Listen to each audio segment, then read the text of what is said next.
kele iseyo masile somba tende ayi emono ayi benangalo yakaye yoroyo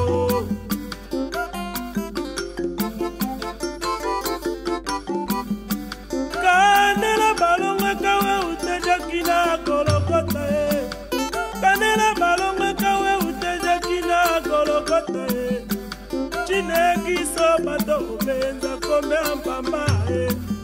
Chinekiso banta pekato esoma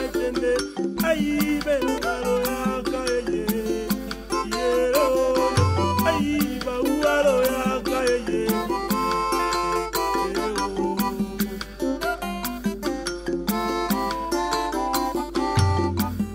Dame mat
Shalom, shalom, shalom naba eli nyonso bipai bazwami na katre kwa ya monde.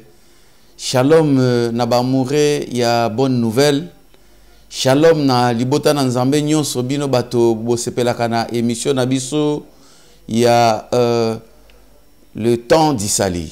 Na pokola lelo topesi bino bambote tokobanda vraiment na ba excuse parce que l'heure na biso eleki vraiment na 15 minutes de retard par rapport na moi ba kokoso ya technique ndenge boyebi ke biloko esalemi toujours na maboko ya bato ezali toujours imparfait mais tobundi nzambe azwa lokumu mpona papa na biso les grands techniciens bomoko mboka papa momo ye na ngolu na nzambe asali ke tokoka kozala lisusu en direct na butu na lelo vraiment nzamba pambola bino bisika nyonso bozwi pe ba nyonso bazwi di bakumalamu ya koinvite baninga mususu pe yo mutokoti na emission mba na liboso tika kimia na nzambe ezala na mboka na bino nalinga keke avant que to banda message na biso to kende kotika moment oyo na maboko na nzambe oyo aza molakisi malamu po ete aza na biso na poko na lelo.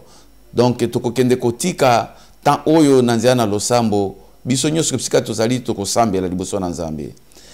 Seigneur notre Dieu, te pèsons merci pour na poko na lelo. Te pèsons merci parce que toye liboso na mutute mais toye liboso na yo na montagne oyo pour na koyoka mongongo na yo. Toyebi ke yo ndo za le véritable enseignant pe okoyeba kolata bibebu na biso poko na lelo pour na ko transmettre liloba na yo na peuple na yo.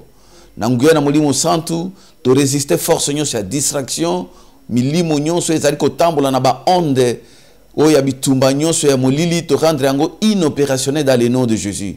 Pambola eli nyonso azwi occasion ya koyoka biso na poko na lelo bipa ya zwami nyonso pona lokumu na yo dans le nom puissant de Jésus qui est notre véritable Dieu. Nous t'avons ainsi prié. Tolobi merci Seigneur Jésus-Christ. Nzambe apambola biso nyonso bipa to zwami nabi ke poko na lelo ezana mutu moko oyo vine eza ko changer. Bien-aimé, émission na biso le temps d'Isali eza montagne oyo tomataka pona koyeba ko se ressourcer, eza montagne oyo tomataka pona koyeba kokuta na Nzambe, eza montagne oyo tomataka pona kozwa ba orientation oyo komema biso vers la perfection. Et oui, liloba na Nzambe yango eza lumière na makolo na biso to na matambe na biso. Maloba nyonso ekobima ozali na référence ya maloba na Nzambe yango epesaka bomoi. Yango na sengi na mutu moko na poko na lelo azala tatif parce que maloba na poko na lelo ekoki ko changer destinée na yo. Parce que maloba na poko na lelo ekoki ko memela yo kimia. Parce que maloba na poko na lelo ekoki ko changer loko moko na bomoi na yo. Nzambe oyo biso toza ko salela lobaka pamba te.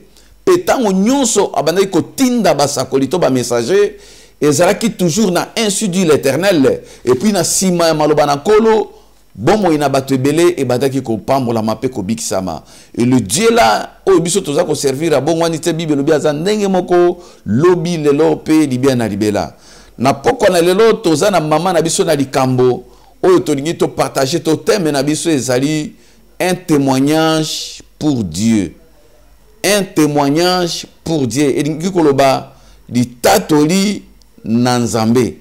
Oui, mutu moko na poko na lelo akoki kozala pe litatoli na Nzambe. Et li moko na poko na lelo akoki kozala litatoli na Nzambe. Molandi moko na poko na lelo akoki kozala litatoli po na Nzambe.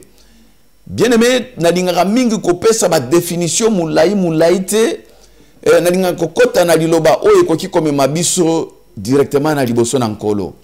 Témoignage oyo toza kolobela to un témoin autoringi kolobela na poko na lelo to yebi biso nyonso rôle nini un témoin akoki kozwa to azalaka nango na vie ya bato.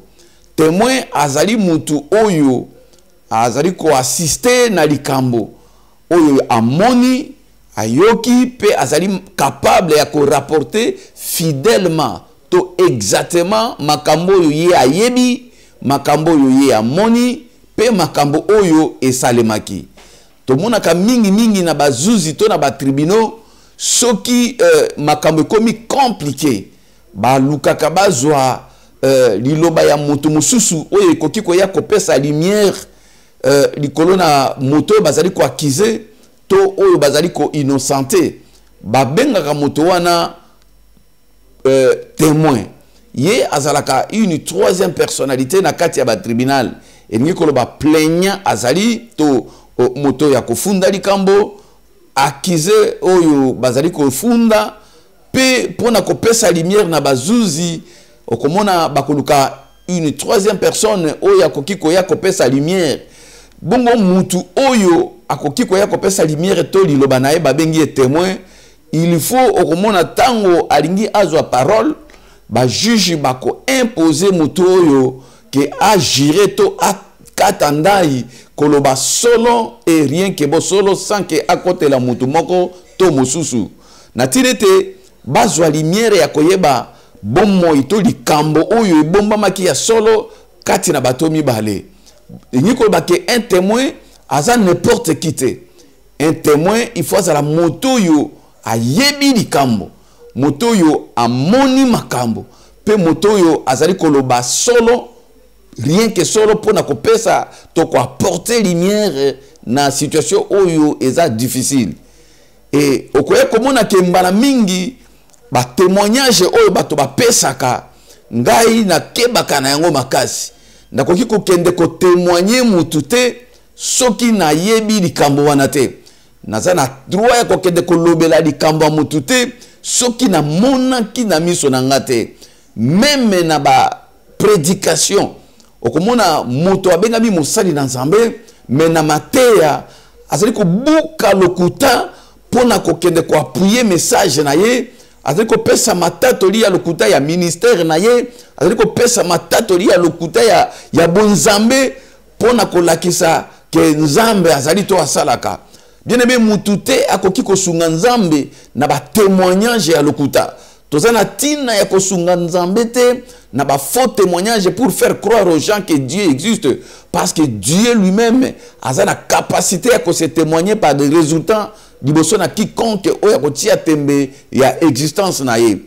Alors ba témoin ya lokuta ba komi ebele na tango oyo na biso okomona moto azali ko le cas dimanche na église alinga pesa témoignage abandi ko pesa témoignage mais atie susu lokuta na kati.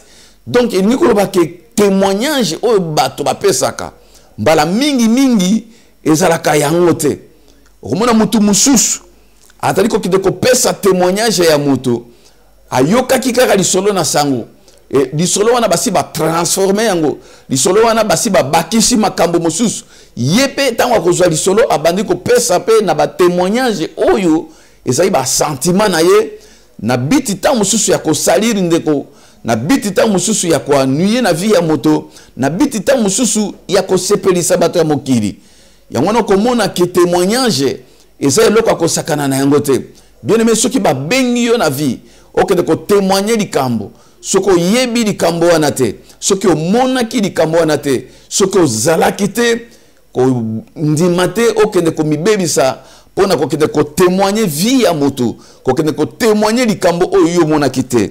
Donc okomona ke meme na ebandeli ya ministère na Yesu tokoya komona yango kuna ba yekoli bazalaki ba véritable témoin ya ministère na Christ ba monaki makambo nyonso ebandeli ya ministère ya Christ e yango wana komona ke Christ ayeko loba na bango na mokanda na Actes des Apôtres chapitre 1er tokokende kotanga yango Actes des Apôtres chapitre 1er verset 8 pona bandeko oyo bazali kolanda biso esengeli ba kende ko partager pe ko koma yango na se noki noki poto mona ndenge nini témoin aza moto ya kosakana te na mokanda na Actes des Apôtres chapitre 1er tobandi na verset 6 pe tokeko kitana verset 8. Alors les apôtres réunis lui demandèrent: Seigneur, est-ce que à ce temps que tu rétabliras le royaume d'Israël? Il répondit: ce n'est pas à vous de connaître le temps ou le moment que le Père a fixé de sa propre autorité. Mais vous recevez une puissance. Le Saint-Esprit survenant sur vous, et vous serez mes témoins à Jérusalem, dans toute la Judée, dans la Samarie et jusqu'aux extrémités de la terre. Bien aimé, au mona, Christ azali ko tinda bato avec mission, il y a témoignage, avec autorité, il y a ko témoigner. Pourquoi Christ a kokaki ko tinda bango comme ba témoin? Alors que bino boko zala ba témoin nga bo bimana no te na Jérusalem. Na simana tango muke boko yambangu na molimo santo. Molimo na nzamba ko kitela bino. Simana yango boko zala ba témoin na ngai. Na Samarie, na Judée, na Jérusalem, kino na bisika nyonso les extrémités de la terre. Pourquoi Christ a dit ko pesa bato oyo responsabilité ya ko témoigner? Parce que bazalaki ba véritable témoin, ba monaki et bandeli ya ministère ya Christ. Ba monaki ministère na ndenge zali ko évoluer, bazalaki ko mona ndenge ba kufi bazali ko sekwa, ndenge ba kakatani bazali ko tambola, ndenge nini ba kangi Yesu, ndenge nini ba ke ko sambisa ye, ndenge ba tie na kati na Lilith, pe ndenge nini asekwa ki aye ko bimela bango, asololi na bango sima abandi ko mata, bandi ko mona yango. Ils étaient des témoins oculaires.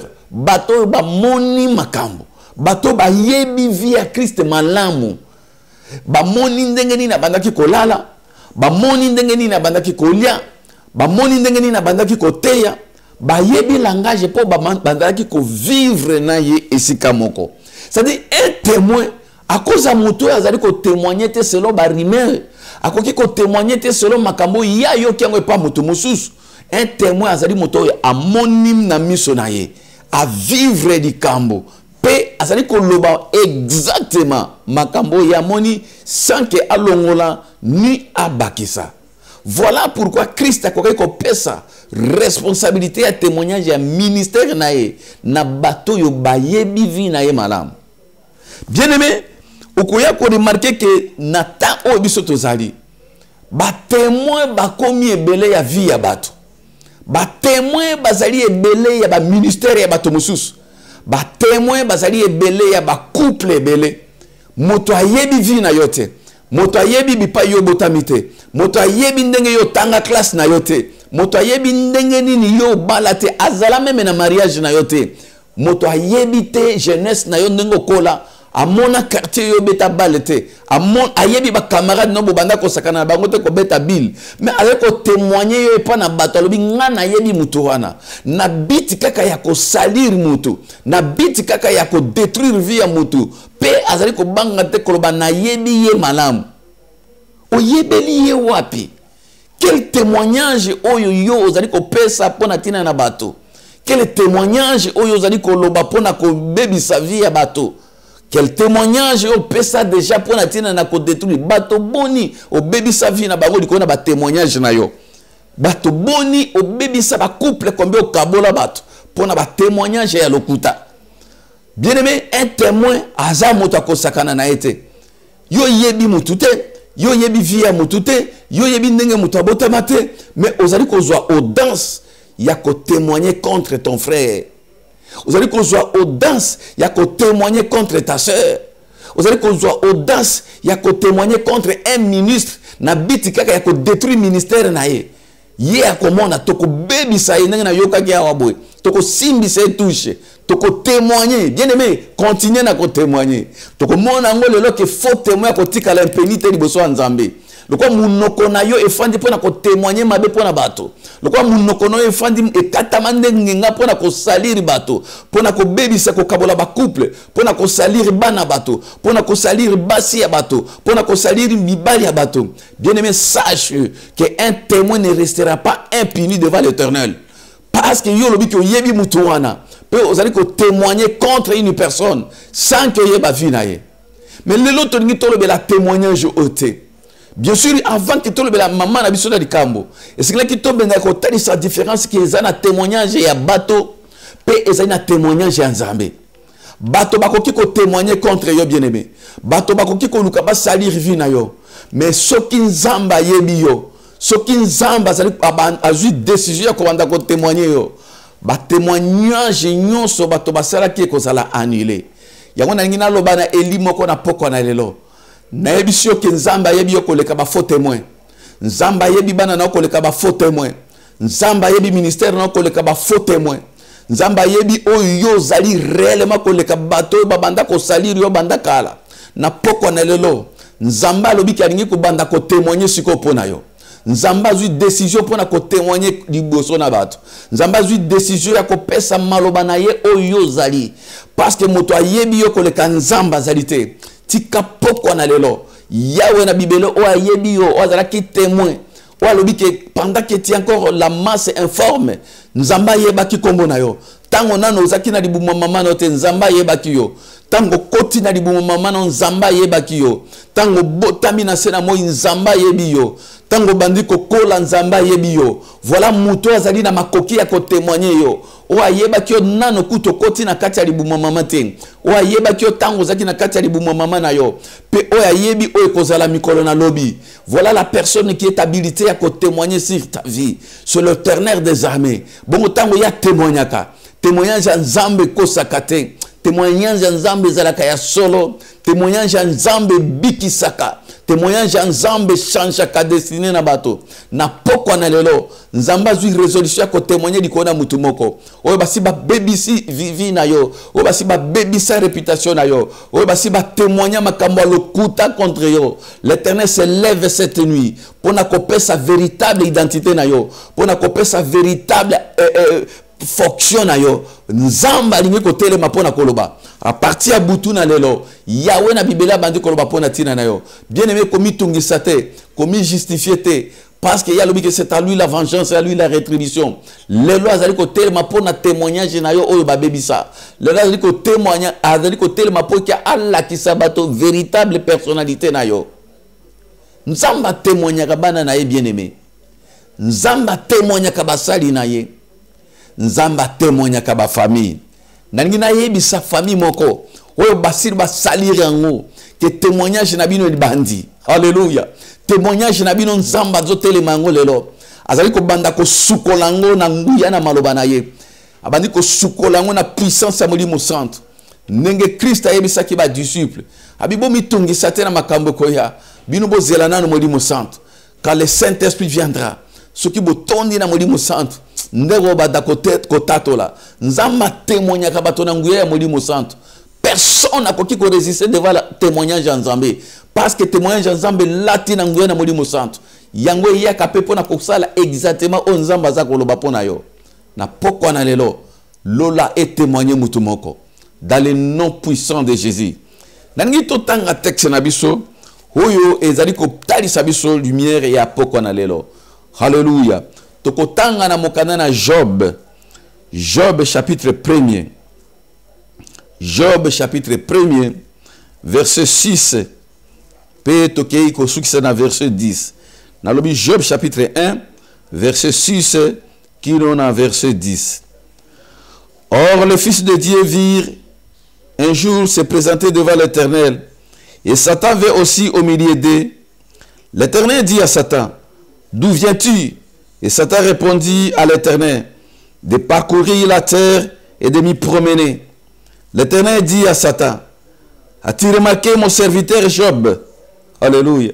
Il n'y a personne comme lui sur la terre.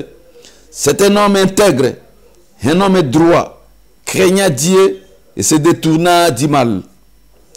Et Satan répondit à l'Éternel, et c'était d'une manière désintéressée que Job craint Dieu.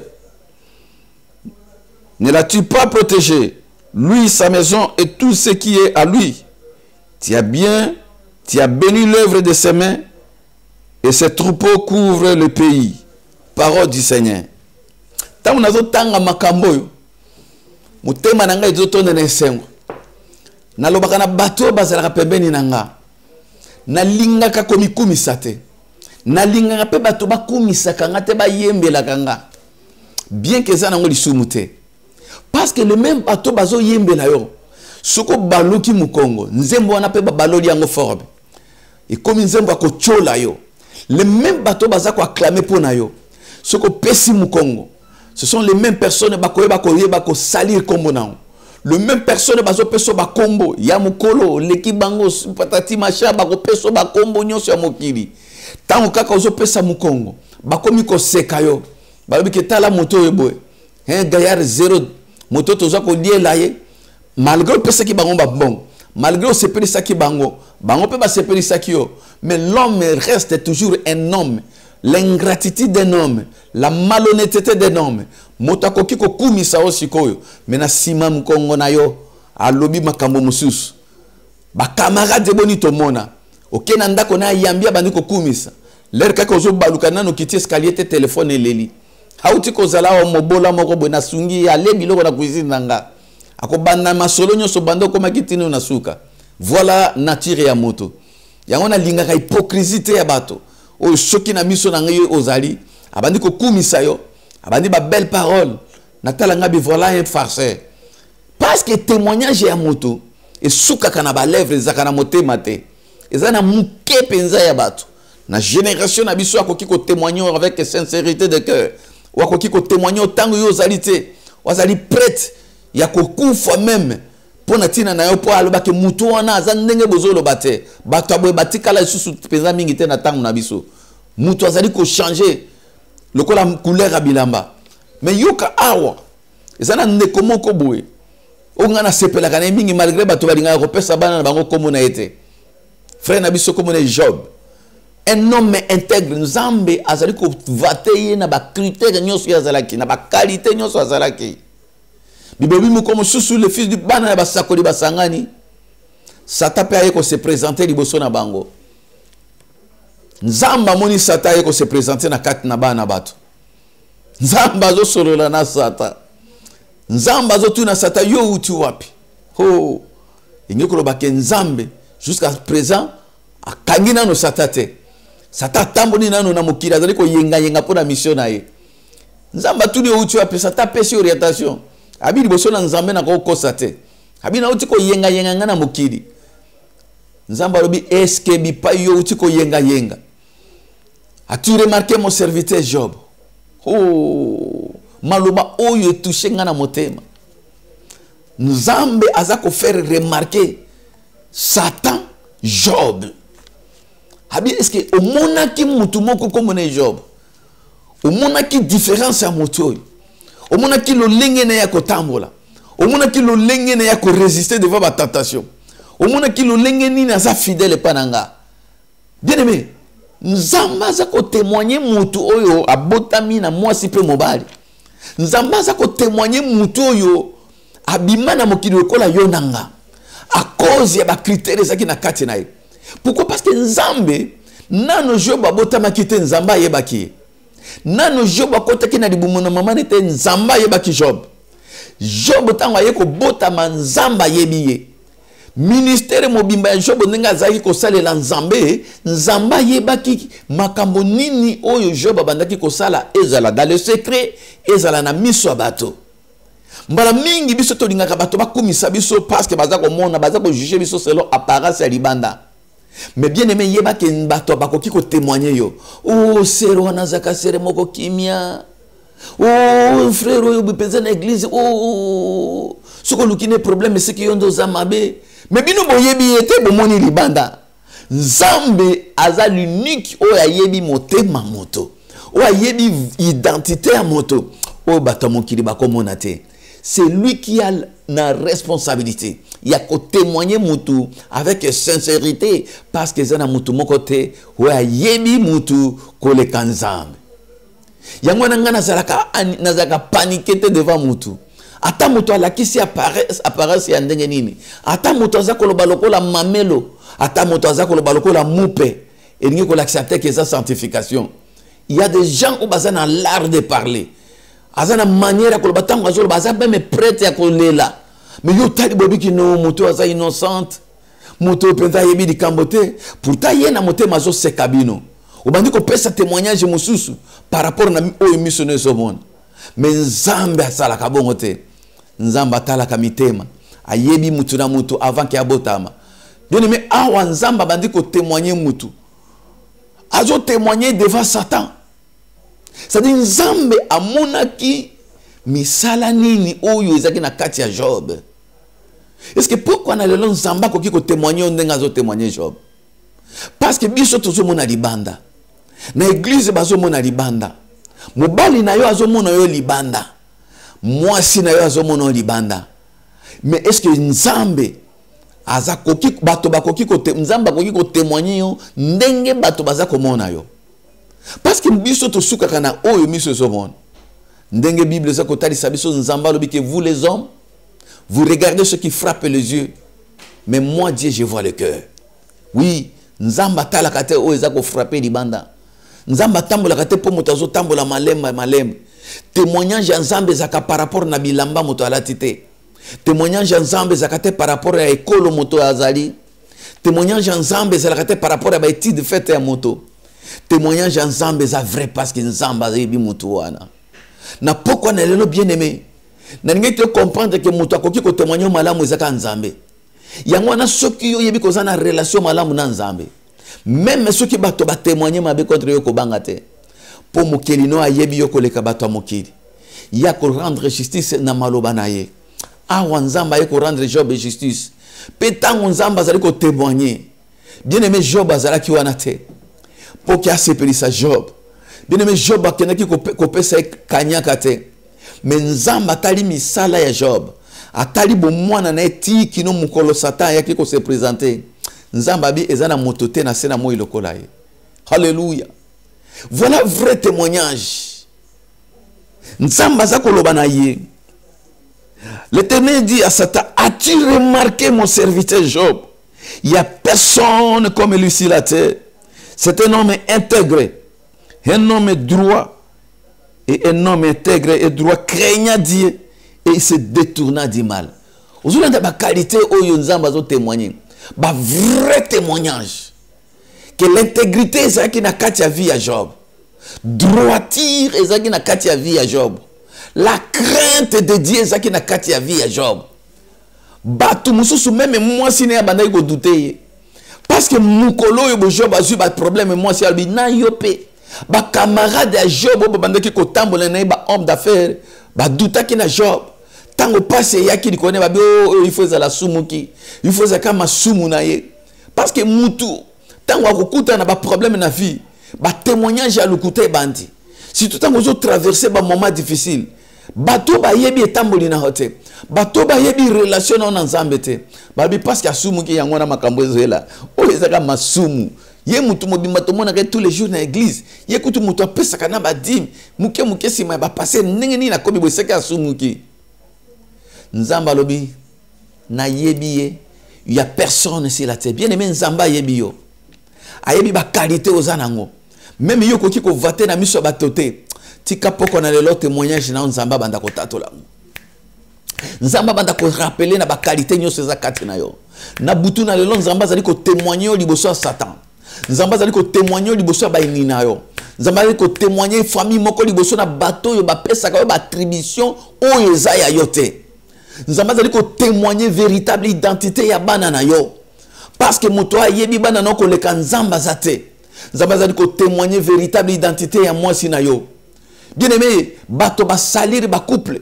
Ngana moni ba couple mususu ko kabwana même na fiançailles. Oyebi mutute.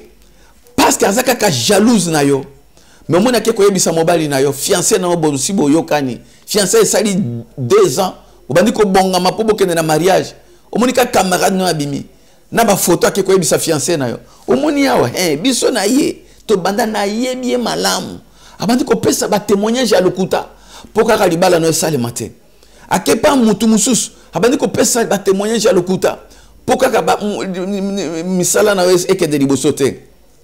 Bien aimé poko na lelo nzamba za ko zwa résolution alingi sikoyo abanda ko kata likambo na yo nzamba linga banda ko témoigner yo contre bato yo ba pesa ba faux témoignage contre bato yo bazali ko bebisa identité na yo na poko na lelo nzamba zali ko telema lokola telemela ki Job nangi na yebisa famille moko que Nzambe na libota na Job de la même manière à tellement qui peut na témoigner Job na bananae de cette même manière butu na lelo nzamba linga telema pe a telemi déjà pour na témoigner libota na yo alobi azali un homme intègre un homme craignant Dieu il s'est détourné de mal ozomona ba attribution ba qualité à Job mutu moko te atikala koloba yango même bana ne batika ko témoigner yango te même moi si na ko témoigner yango te même ba camarade ne ba ko témoigner te parce que témoignage bato et ça difficile baloba exactement oyo zali mais nzambe oya yebi yo ndazana makoki ya ko témoigner yo réellement et nzamba témoigner ka mutu pamba te ce qui nzamba lingi ko témoigner ça dit que si ma témoignage ensemble il y a quelque chose eza ko landa on peut remarquer que après témoignage à Job nde restauration à Job yaki nde makambo ya vie à Job yaki nde ba tentation nyonso yaki parce que Satan lobaki soki zabunga na za okende komeka yo ordonner nga sikoyo aleka na épreuve aleka na examen total soki ba qualité wana ezali nzambo ya yeba ki Job alobi na pesi yo permission mais ko simba mulimu na ete parce que yeba ki Job malamu bien aimé nzamba yebi yo ayebi ke bato ata balobi ndenge nini oyo zali yango nde kozala Satan ke komeka po ameka ko bebisa témoignage ya Job par rapport na ba déclaration o nzamba sia sali a échoué to moni ke ba tentation ya lolenge nyoso yaki Job a perdre bana na ye oh bien aimé parents nyoso ya boti ayebi affection ya bana para nyonso azana bana ayebi lenge nini ya kozana bana bongo okufisa bana nyonso mukolo moko peut-être l'autre jour kango parce que comme il dit soleil moto mususu mais ezoyo que opère de bana nyonso mukolo moko ezoyo opère de mbongo bozuina nyonso entreprise na faillite otonga ki immeuble au moni ki s'écrouler na mukolo moko kaka tango sali inauguration nyonso dépense nyonso kei Job a perdu ki nyonso non content de cela sata simbina nzoto examen moko ya kosakana te nyonso kaka po ba vérifier ce qui témoignage ya Nzambe eza solo liboso na Job bien aimé soki oza mwana Nzambe makambo ekoki koya ba difficulté koya ingi ko batte le koza ya Nzambe okolekana ba examen te ingi ko batte ke le koza ya Nzambe okolekana ba épreuve te ingi ko batte ke le koza Nzamba zo témoigner yo bongo ozali épargner na ba tentation ya ndenge na ndenge yango kutunde ko peso nzela pour que témoignage ya Nzambe tikala ke yo ozali ya Nzambe tango zo kolekana ba examen tango ozali kolekana ba épreuve sache que eza pour que témoignage ya Nzambe ekoki sama na bomo ino oh bien aimé yango na lingi na bisa mutu moko na poko na lelo ke ozali ditatori ya Nzambe eza malamu koyoka ba témoignage ya bato eza pe malamu koyoka ba témoignage ya ba magicien ya banani ya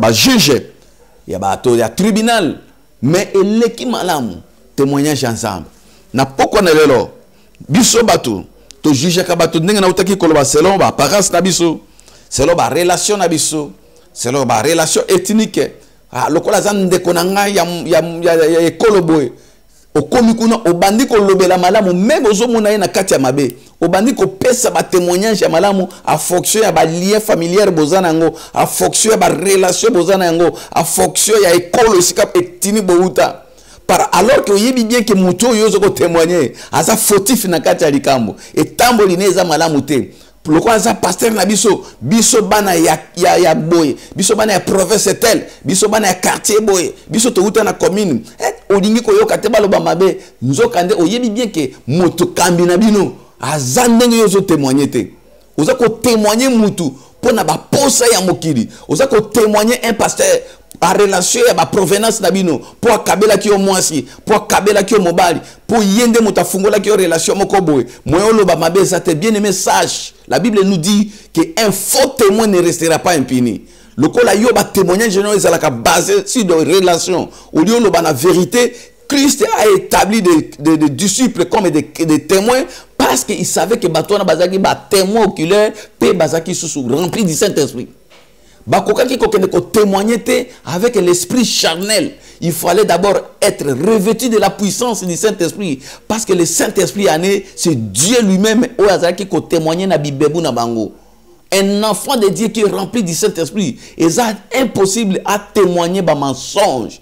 Un homme de Dieu azali rempli du Saint-Esprit, a koki ko sepeli sabatote na ba mensonge na chair parce qu'il est baptisé du Saint-Esprit. Et quel est l'esprit qui t'anime pour quoi appeler ça faux témoignage ya baninga? Quel est l'esprit qui anime pour que ça témoignage ya baninga ya lokuta? Pourtant on a aussi ma Bible, on a tous les dimanches dans l'église, on a diacre, on a diaconesse, on a moyembi. Mais na munoko ba faux témoignage ya baninga. Oh bien-aimé, et comme il tang on zamba appelle ça témoignage. Tokende kotala na mokana na Acte chapitre 6 verset 3. Nzamba pambola eli moko na poko na lelo. Nzamba pambola eli moko bipai tozwami ba nyonso oyo bazali kolanda biso na émission na biso le temps d'Isali. Tika Nzambe aleka na kopambola bino. Tokotana na mokana na Acte chapitre 6 verset 3. Okomona eloko moko kitoko sur les témoins. Acte chapitre 6 le verset 3.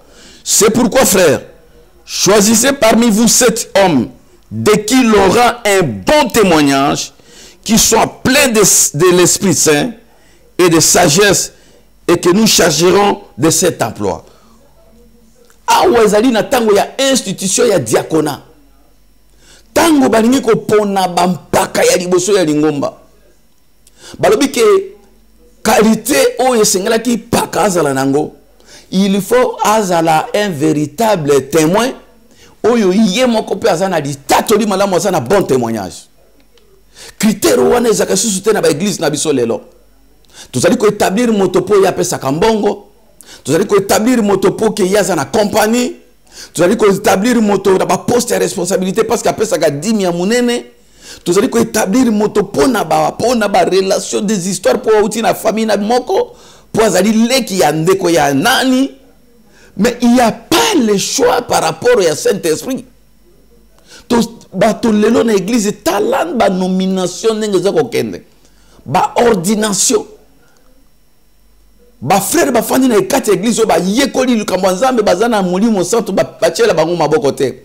Mais okuna lokola za ndeko ya pasteur, okuna lokola zali bo kilo ya pasteur, okuna lokola zali mwana kasi ya pasteur, même ayebi maloba na nzambe te ali ba mami poste de responsabilité na église. O komi ki ndoki na kati ya église. Bato bazo tenir sous te compte, ya témoignage ya mutu. Mais comment on mutu bazali ko pesa porte de responsabilité munoko na kati ya église. Ye mutu akimisa ka bandimi, ye mutu atonga ka ba serviteur, ba collaborateur ya pasteur, ye mutu sala ka tout que frère ye lelo lobi bomo na église te. C'est là ye lelo mutu lobi parce que ça na faux témoignage, mais ba pesa responsabilité. Awa Bible so ko tali sabiso que na institution diaconat critère ozala ki élément liboso. Quelqu'un à qui l'aura un bon témoignage. C'est-à-dire, il y a un vrai témoin. Pour accoter un sacerdoce, pour avoir un ancien, il faut d'abord y avoir un bon témoignage et en plus, il y a un témoigner sur Christ. Il y a un témoin. Oh, alléluia. Yo, oyo motozoa poste à responsabilité de l'église. Li tatolino ezandenge nini na libanda. Li tatolino ezandenge nini na mboka. Li tatolino ezandenge nini na quartier. Li tatolino ezandenge nini na famille na yo moko.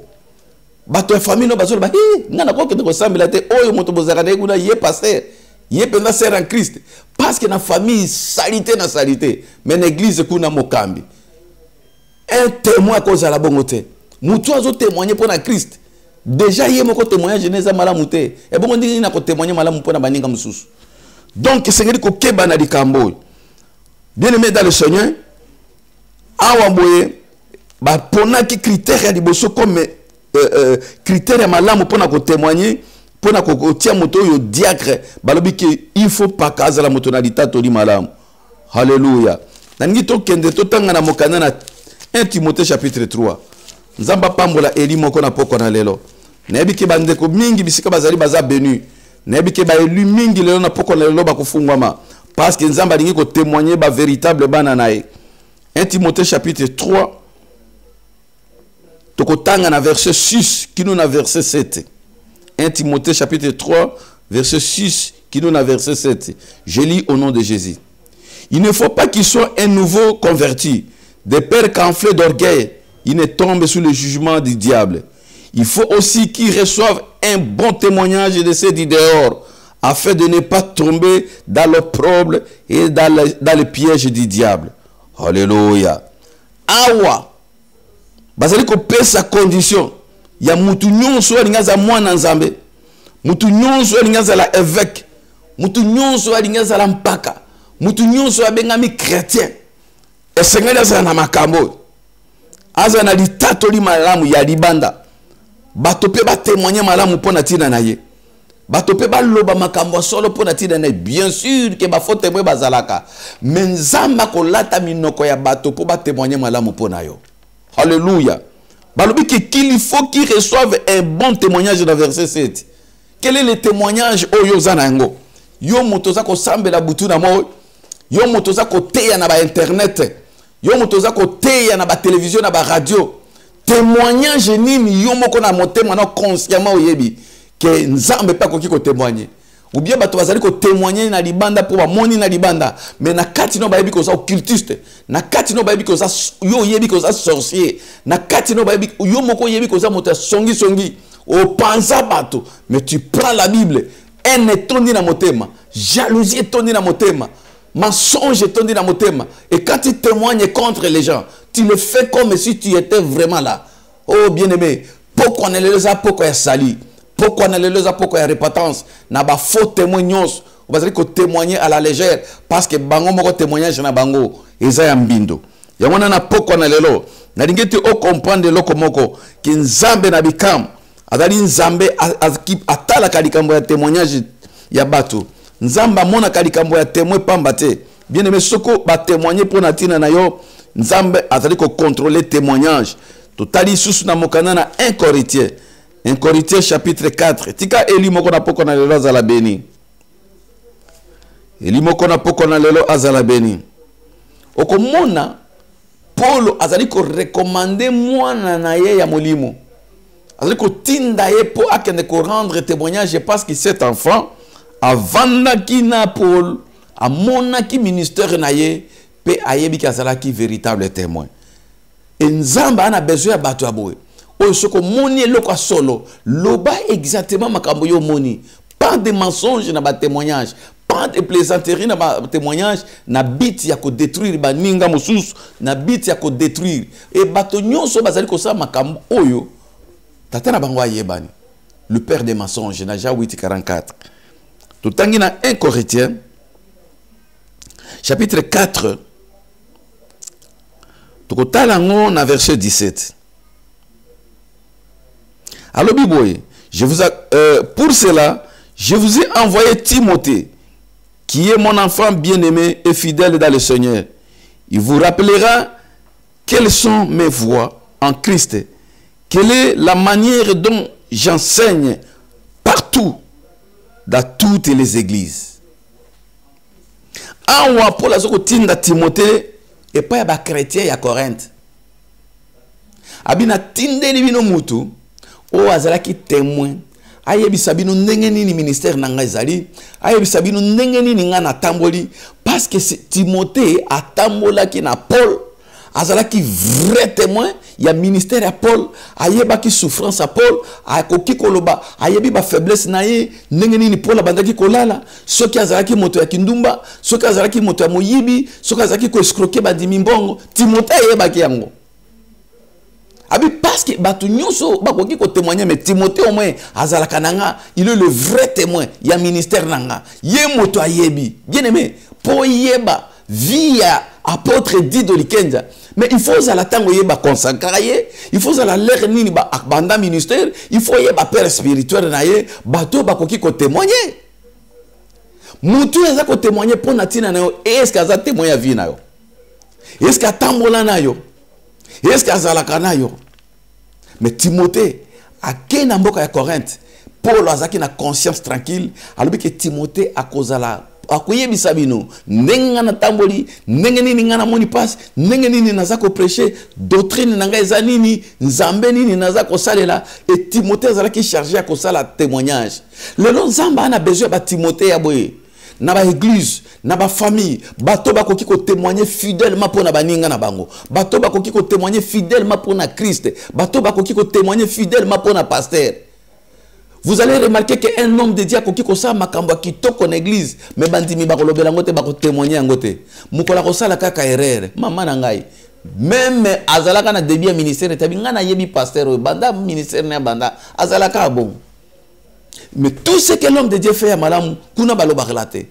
Bien aimé yangona na poko na lelo nzamba za ko sala justice, nzamba lingi ko rétablir ba serviteur na ye, nzamba lingi ko rétablir ba servante na ye, nzamba lingi ko témoigner na bato nyonso ba salir ministère na bango, nzamba lingi ko rétablir bato nyonso contre ba faux témoin, ba se lever, ba lingi ko bebisa ba makambo.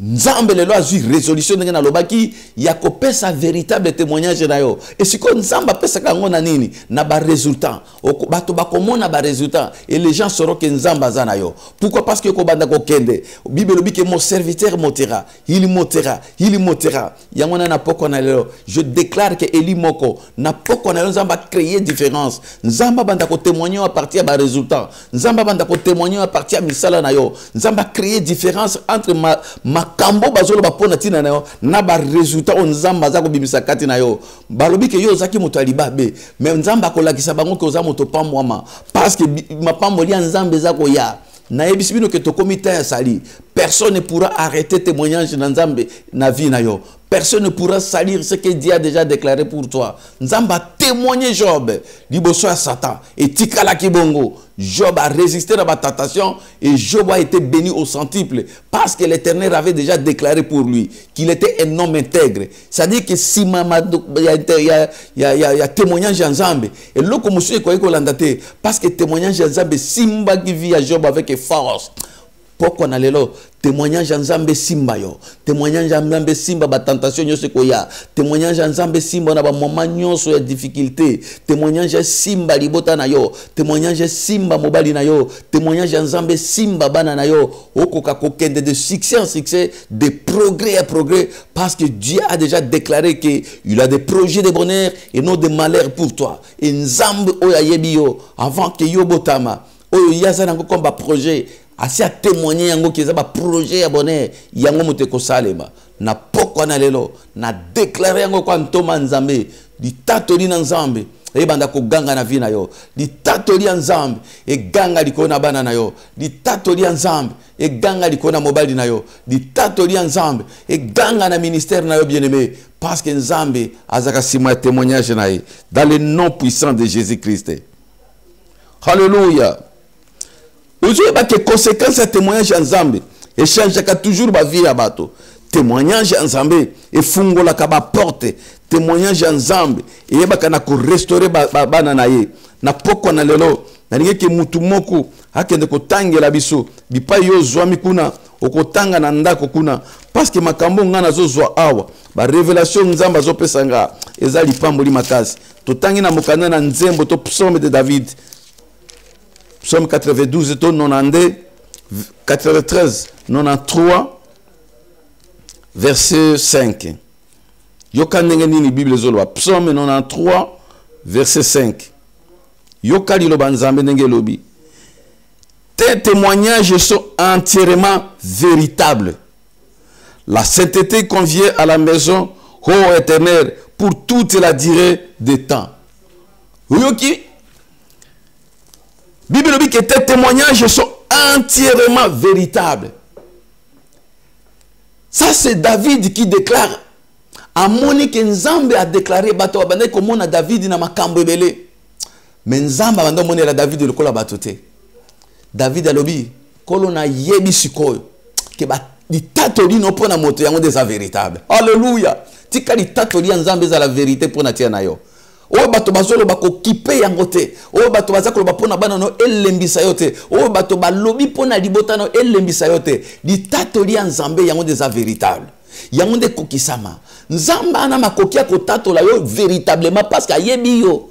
Ce qui Nzamba a témoigné que vous milliardaire, même maintenant nous sommes bien côté au comme milliardaire. Ce qui Nzamba a témoigné que vous êtes millionnaire, même aux hommes par quel moyen. L'obi Nzamba ko fungola porte pour que ba million et landayo, pour que ba dollar et landayo, pour que ba livre sterling et landayo, pour ba euro et landayo. Nzamba yebi.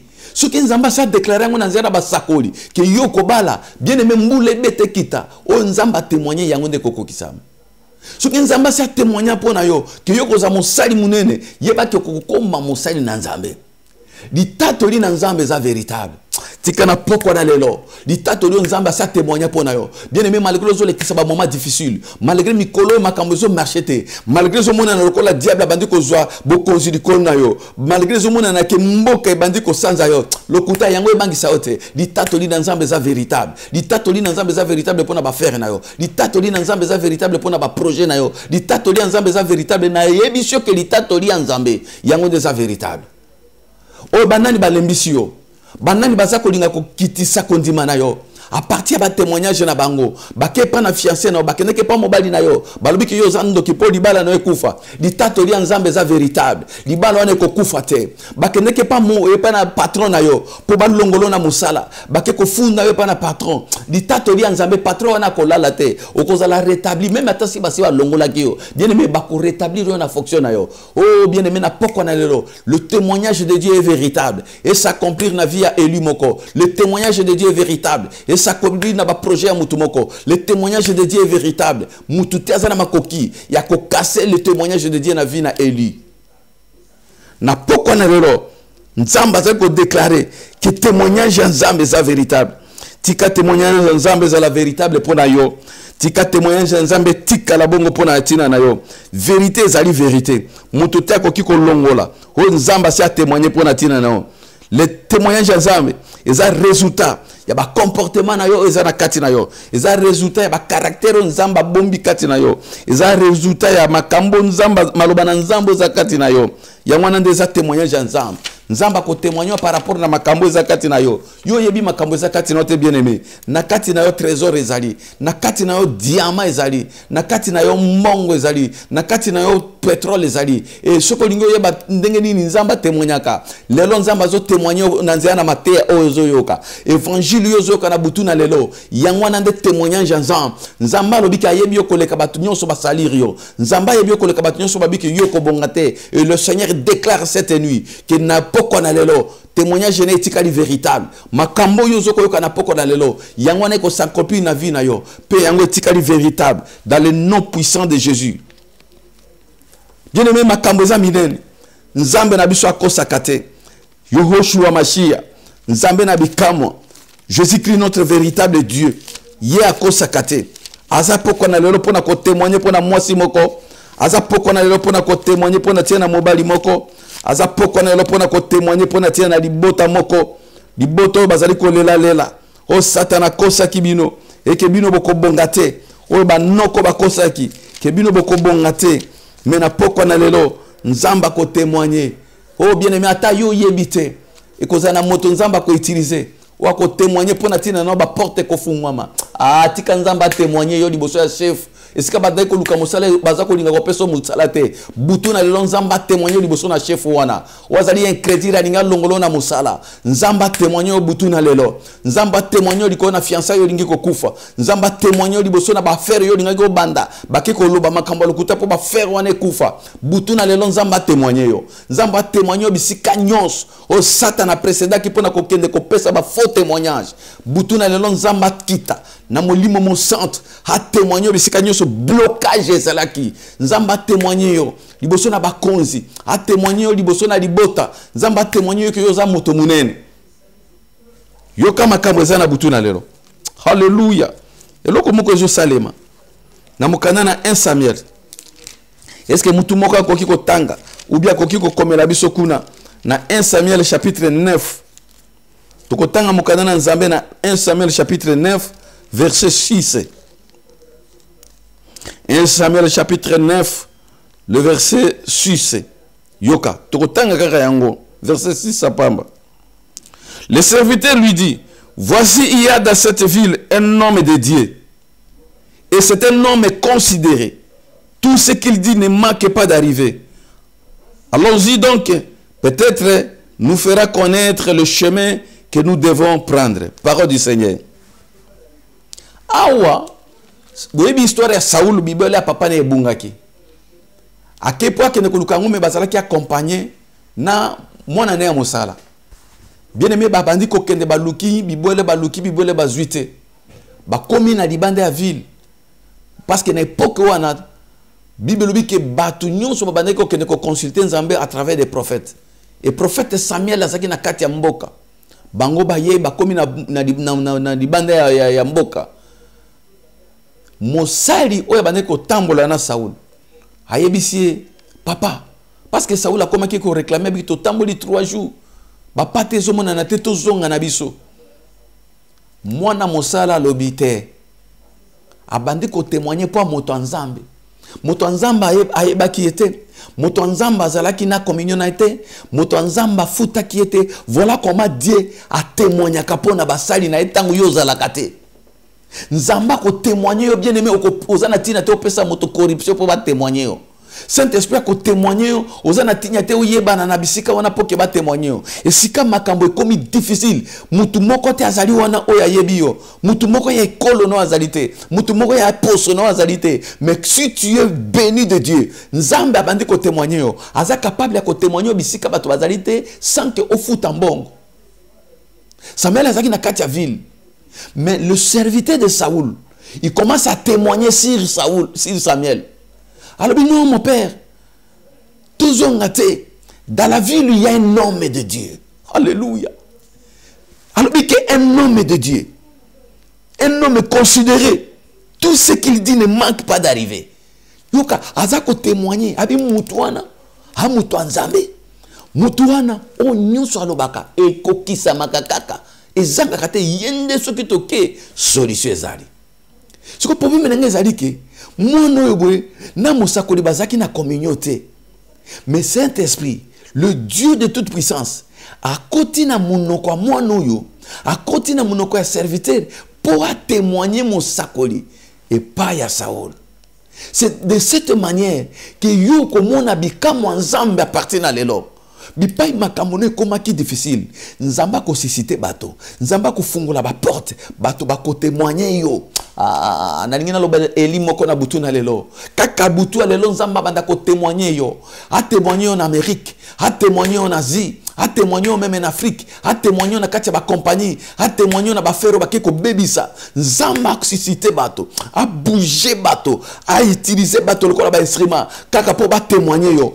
Porte na yo fungwama, misala na yo fungwama, ba projet na yo fungwama, tango ba ko yo kalita tolina yo, makambo changer, compagnie na yo fungwama, ozwa ba aide, o kende ko senga ba crédit na banque, nzamba témoigner na banque, ba pesa o crédit ya munene, o banda ba faire wana, nzamba témoigner sika blocage ezalaki, na CSN kuna balobi ke na ba ko peso te, na chronofood kuna makambo eza soki ndenge nini biso awa na Suède, nzamba témoigner yo kuna. Makambo kokamo ezo salema na butu na lelo par le nom de Jésus en tant qu'un envoyé de l'Éternel nani ko yebisa mutu moko wana bezote bayeba pour makambo salema wana bezote oza na mutu na bisika wana makambo ekangami nzamba ko témoigner bisika c'est impossible nzamba ko témoigner sika famille no bazalité nzamba ko témoigner sika pire yo azalaka te parce que le véritable pire na biso c'est le Saint-Esprit. Saint-Esprit ndako sa makambo koleka bato mokili koleka bato baza ba jaloux koleka bato balingi ba mona avancement na yote koleka bato balingi vivre vie moko heureuse te c'est lui qui va te témoigner et que na butu na lelo Saint-Esprit banda ko témoigner yo dans le nom de Jésus-Christ.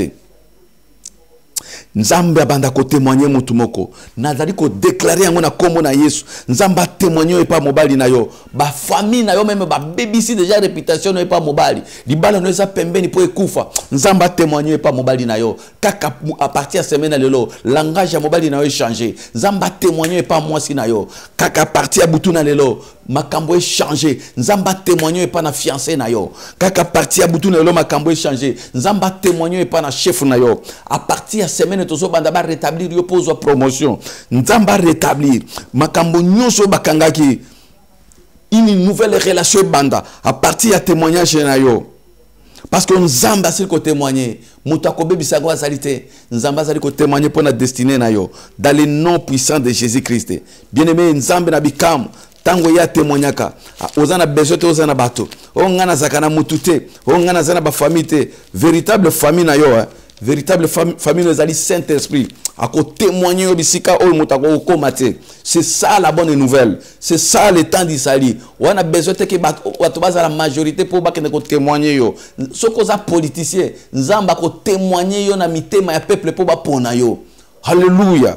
Donc pourquoi on a les pourquoi témoignage en Zambé ozala témoignage en Zambé être un témoignage pour Dieu ngana ngina za la témoignage ya bato mokilité ngina za la témoignage en Zambé soki nzamba témoigner nga ba oyo nyonso baza en Zambé ba kozala d'accord pe ba ko témoigner ndenge moko na Zambé mais soki bato mokili ba témoigner et que nzamba zo mona bomote témoignage ya bato kozana fete na bomo ina yo. Proverbe chapitre 19 verset 5. Proverbe chapitre 19 verset 5. Yoka sikoy eloko moko ezako bangisa yo moto zoka ba témoignage à la légère yoka likambo ezako salema. Proverbe chapitre 19 verset 5. Le faux témoin ne restera pas impuni et celui qui dit des mensonges n'échappera pas. Alléluia. Un faux témoin ne restera pas impuni. Yo moto meseni na ba témoignage à l'ukutali ko na bato. Yo moto za kokota de maison en maison di ko na ba faux témoignage dans le but ya ko nuire na bato. Sache que ba onyo son nzamba sa témoignant. Yo ye pona ko témoigner le contraire. Tu ne resteras pas impuni. Bato nyonso ba ko témoigner mabe di kolona yo élu de Dieu. Pourtant nzamba sa témoigner malamu. Quiconque ose ko témoigner makambo lukuta contre yo a ko tika l'impunité. Nzamba ko frapper ye. Ata zande ni même aza papa na yo, même aza maman na yo. Quiconque a causé cause la contraire na maloba nzambe, contraire na témoignage nzambe sur ta vie, a ko tika l'impunité. Dieu va frapper. Et puis tokomi na tango nzamba zali ko venger ba élu de Dieu. Tokomi na tango loboko nzambe bandi ko pesa correction na bato nyonso baza ko linga ko nuire na peuple de Dieu. Na bato nyonso baza ko linga ko nuire na ba couple na nzambe, ba destructeur. Sachez que vous ne resterez pas impunis. Bible lobi, un faux témoin ne restera pas impuni. Et celui qui dit des mensonges n'échappera pas. Surtout na kati ya église lelo. Église est comme il y a mensonge koko mutaza ko kosa okondi mate. Mutaza ko utiliser ruse okondi mate. Mais la Bible dit yo motoza faux témoin. Yo moto mona kaketango za ko pesa ba témoignage ya lukuta pona baninga yo bimi engambe yo moto makasi mais yebaki makasi no leki nzambe te. Okotika l'impunité. À moins que tu te repentes cette nuit. À moins que poko na lelo mungongo ya sali lokolo yoki yango. Répare-toi, bon la motema. Et yamba Christ comme Seigneur et Sauveur. Et yebisa nzambe Seigneur, pardonne-moi. Parce que na témoigné mingi mabe contre basai na yo. Na témoigné mingi mabe contre baninga. Na témoigné mingi mabe contre bandeko nanga. Lelo répare-toi. Parce que tu ne seras pas le seul impuni. Vengeance ensemble. Et que zala likona bato o nyonso. Bazali ko témoigner ba eli na nzambe na légèreté. Bazali ko loba ba mensonge contre baninga. Bazali ko loba makambo ya lokuta na mosala po ba longolo na mosala ba accusation ya lokuta po ke ba ozoka ba aide socialité. Oh bien-aimé yeba kinzamba ko tikote. Bato boni ozoko ledisa na poto awa. Ba vina bango ba dossier na bango ebeba na immigration à cause ya témoignage na yo. Yo motozo ko yokanga na poko na lelo. Yo bima agent secret ko kende ko bebisa ba dossier ya bato awa na poto. Ba mingi ba famille bazonga Afrique à cause ya témoignage na yo. Et tu ne resteras pas impuni. Yo kali lo banzam et tu dois te repentir ce soir. Soko zoko yoka mongongo na nzambe. Tokotanga na mokana na Proverbe. Proverbe chapitre 21 verset 28. Proverbe chapitre 21 verset 28. Les témoins menteurs périra, mais l'homme qui écoute parlera toujours. Les témoins menteurs périra ngana sukika na paragraphe wana. Ça dit que nzambe tango verset ezoko zonga 2-3 fois na kati ya liloba na ye. Et c'est quand yo banga makasi yo moto tambola na témoignage ya lokuta pona baninga. Yo moto dinga ko salir témoignage yo nzamba sia bongisa. Parce que oyebite effort nini moto zana ngo po abattre la témoignage na ye. Abattre la réputation na ye. Et toi d'un coup à cause ya mensonge, tu viens t'y ramasser bato mususu basi ba yebana ba spécialiste. Spécialiste ya mensonge. Dans le but ya conduire. Mais yebango na poko na lelo. Nga lokola moto nzambe na autorité nzamba pesinga bien aimé yo moto zakola ndango za élu de Dieu na bandi ko anile ba témoignage nyonso alukuta na vie na yo na bandi ko anile maloba nyonso oyo bato alukuta baloba ki contre libala na yo na bandi ko anile yango dans le nom de Jésus Christ ba faux témoignage ou ba pesa ki na fiançailles na yo ou ba pesa ki na mosala na yo ou ba pesa ki na ba relation na yo ba faux témoignage o sata utiliser ki bato a utiliser ki ba camarade na yo na nile yango na poko na lelo avec l'autorité du Saint-Esprit, dans le nom puissant de Jésus, et na tiki place na témoignage ensemble, et ganga na vie na yo, et ganga élévation, et ganga restauration, et ganga succès, témoignage ensemble, banda ko rétablir bisika nyons, diable akenaki ko détruire à cause ya ba faux message. Lelo na butu, nzambe a rétablir élu moko, dans le nom puissant de Jésus-Christ. Yoka bien-aimé. Bible dit que Dieu anéantit des projets de méchants. Nzamba azali ko anéantir ba projet ya bato ba témoin ya lokuta. O azali ko kana kena ko témoigner mabe pona ye. Ndako loba bo pona bebi sa vie na ye. Ndako loba bo pona panza libala na ye. Ndako loba bo pona bebi sa mosala wana. Ya zo ko azu poste moko ya kitoko. Biso soto zanga. Yo zo ko planifier ba faux témoignage. Dieu a ko prendre soin na yo à moins que tu te repentes cette nuit parce que ça temps ya sali trompette yebeti na poko na lelo eza faveur nzamba sali yo ezali ngolu nzamba sali yo pour que on se repentir au tika témoignage ensemble et ganga pona tia na ba élu na ye tokende ko tanga témoignage ya suka topé di loba nzambe o nzamba zali ko talisa biso est-ce que élu moko na poko na lelo azali ko yokangai nzambe na bikam alobi ki azali ko anéantir ba projet nyonso ya ba nyonso bazali ko bongisa makambo lokuta même ndenge message oza ko bima il y a des gens bazako se comploter déjà contre yo pour ba que ko sala ba témoignage ya lokuta likolo na yo lelo na butu nzamba ko anéantir ba projet na bango témoignage il y a nzambe ko précéder ba témoignage na bango parce que nzambe na bikam akosaka te. Toko sukisa na mokana na psaume 19 verset 8. Toko sukisa na psaume de David chapitre 19 verset 8. La loi de l'Éternel est parfaite. Elle restaure l'âme. Le témoignage de l'Éternel est véritable. Il rend sage l'ignorant. Alléluia.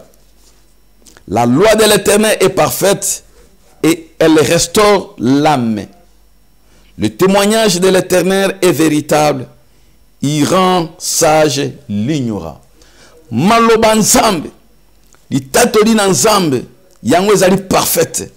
Pe ezali ko restaurer molimo a moto. Et ko restaurer kaka molimo te. Et si kanyon so diable a détruit ça qui a cause ya ba faux témoignage. Témoignage ya nzambe restaurer yango lelo. Butu na lelo témoignage ya nzambe restaurer ba makambo nyonso ekufa ki a cause ya ba faux témoignage. Nzamba restaurer témoignage na yo. Nzamba restaurer âme na yo. Nzamba restaurer libala na yo. Nzamba restaurer santé na yo. Nzamba restaurer sika nyonso sata leka ki liboso na ba faux témoignage. Na butu na lelo. Eza butu ya témoignage. Yo otikala un témoignage pour Dieu. Ozala un témoignage pour l'Éternel. Bato tango bakotolo babiki oyo ya nzambe. Di pamboli yo ezali ya nzambe. Élévation ezali ya nzambe. Makambo nzamba loba na zena basali na ekokisami. Makambo nzamba sakola na munoko basakoli yango toza komona. O penza za musai na nzambe ye abongi na résultat oyo parce que azali ya nzambe. Bien-aimé tika butu na lelo. Bisika nyonso yo zwami. Maloba oyo ekota na bomo ina yo. Ozala témoignage ya nzambe. Tango ko bima parti alobi bisika nyonso kende nzamba précédé ba faire nyonso yo kosala. Ba démarche nyonso yo kokende. Nano komite nzamba témoigner yo. Ba bureau nyonso yo kokota. Nano yo kotite nzamba témoigner yo. Ba relation nyonso yo kozwa. Nzambe abanda déjà ko témoigner liboso na ba interlocuteur na yo. Ba faire nyonso yo kosala. Nzamba témoigner yo déjà. Bien-aimé, nzamba témoigner ki Esther na mboka na Babylone.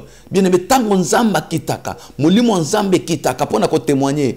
Moto yo zali boso na na besoin ya témoignage ya batote akoyoka motema na ye chef na ye akoyoka motema na ye nzamba koloba na ye ako témoigner directement la présence ya moto yo kozala butu na lelo nzamba témoigner mulimu na nzamba banda kokutana na mutu azana dossier na yo na déclarer yango comme musakoli na nzambe nzamba kutana na fiancé yo asa pesa yo mu Congo nzamba kutana na mwasi yo asa pesa yo mu Congo abanda ko témoigner akolala te butu na lelo nzamba ko témoigner okobenga biso na bomoko mboka pona ko témoigner que papa nzamba témoigner kinga okobenga biso na bomoko mboka pona ko témoigner que nzamba témoigner na bureau okobenga biso na bomoko mboka pona ko témoigner que ya solo nzamba témoigner nga bisika nyoso na zalaki rejeté parce que l'option ya témoignage nzambe e bandi na butu na lelo ozala témoignage pour nzambe ozala un témoignage vivant pour nzambe na kati ya vie na yo na kati ya ministère na kati ya libota na nina sambela pona elimoko bien-aimé onyo se kufaki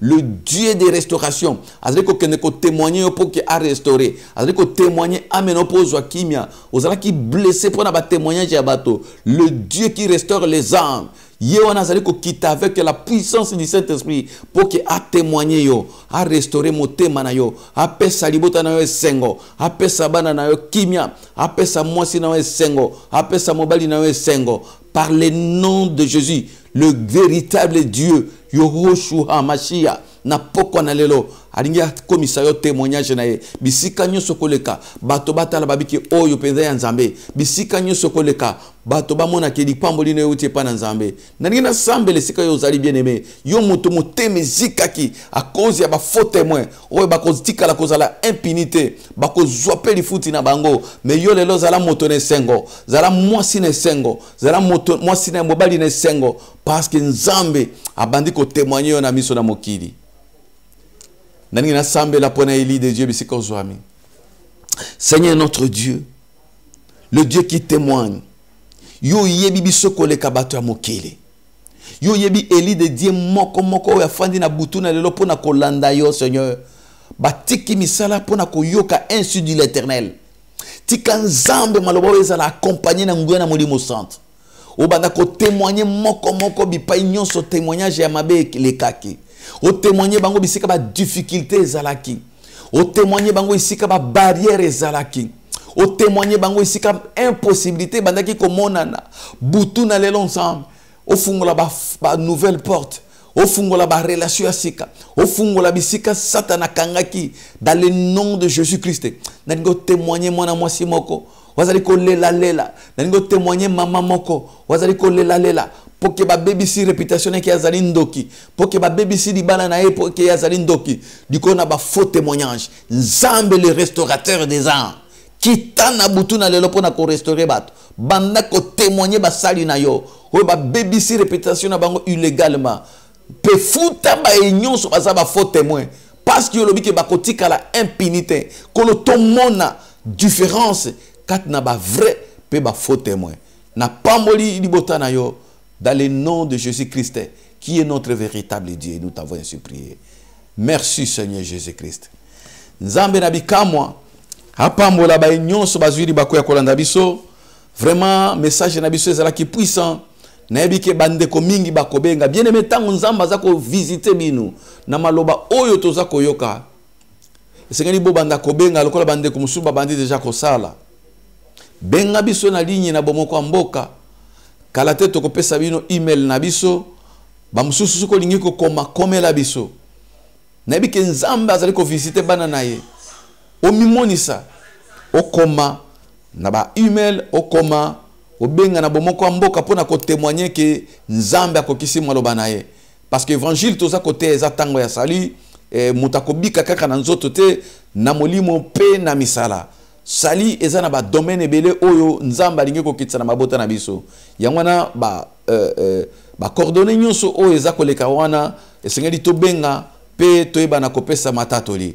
Pona bandeko bazali awa na Stockholm. Esengeli to kuta na ka tous les dimanches na église Mepsa Efrata ezwami na Egdalen Shirka sokozo bima na metro ya etc. Biso tozali wana dimanche nyonso de 14h jusqu'à 16h30.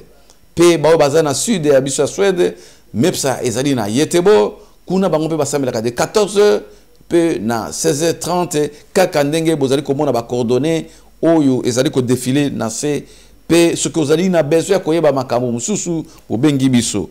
Vraiment nzamba pambola bino apambola basali nyonso ba élu de Dieu bitika bozwami apambola surtout mingi évangéliste Sephora chéri nanga ya motema compagnon d'œuvre nzamba pambola ye pour na soutien ya ba modeli pe ba femme engagée nyonso ou bazali ko soutenir biso pe na kati ya mosala oyo na bosanité papa na biso Rémi nzamba pambola ye pe mama Dorcas nzamba pambola mwana nga Sylvie pe Jean-Paul na Mepsa Yetebo nzamba pambola couple ya Francky Boto na Paris pe mama na biso Bibiche nzamba pambola basali na nzambe nyonso ya Mepsa na Luanda pe ba oyo bazwami na Bengela na province na biso ya Kwandu Kubangu nzambe akanisela bomoko mboka na fidélité malgré ba problème ba combat za ko bunda bunda po ke boyo kabiso canal na biso o tozana ngo site na biso oyo sengeli nzambe na lola pambola yo papa Momo digital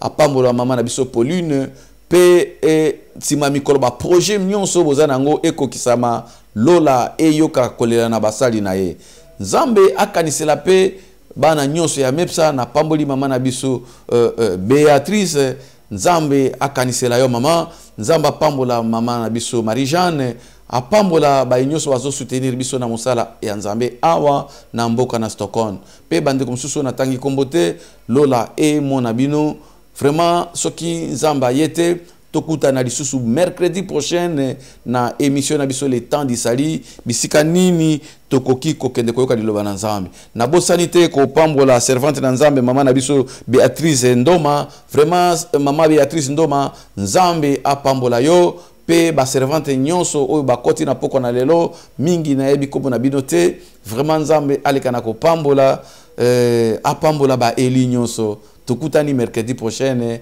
na kombo na Yesu Kristo. Bye.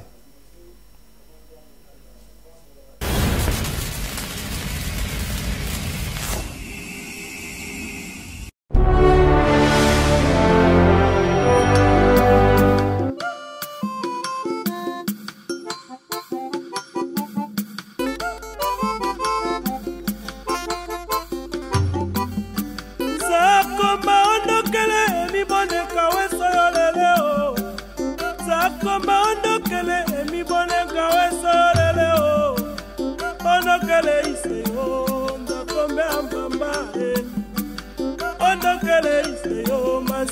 esomba tende ayi emono ayi benangalo yaka yoroyo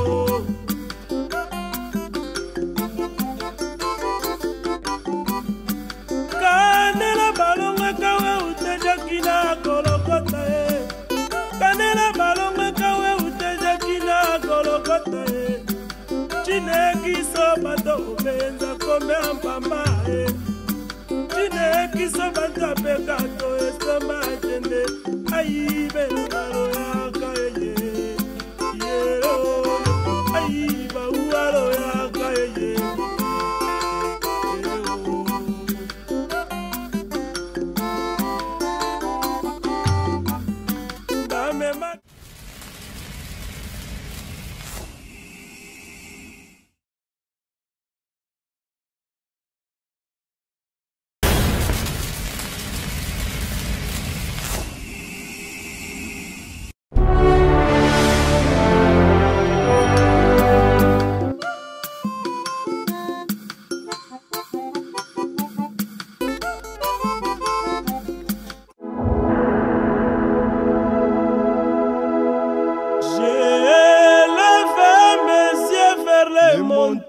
D'où me viendra le secours.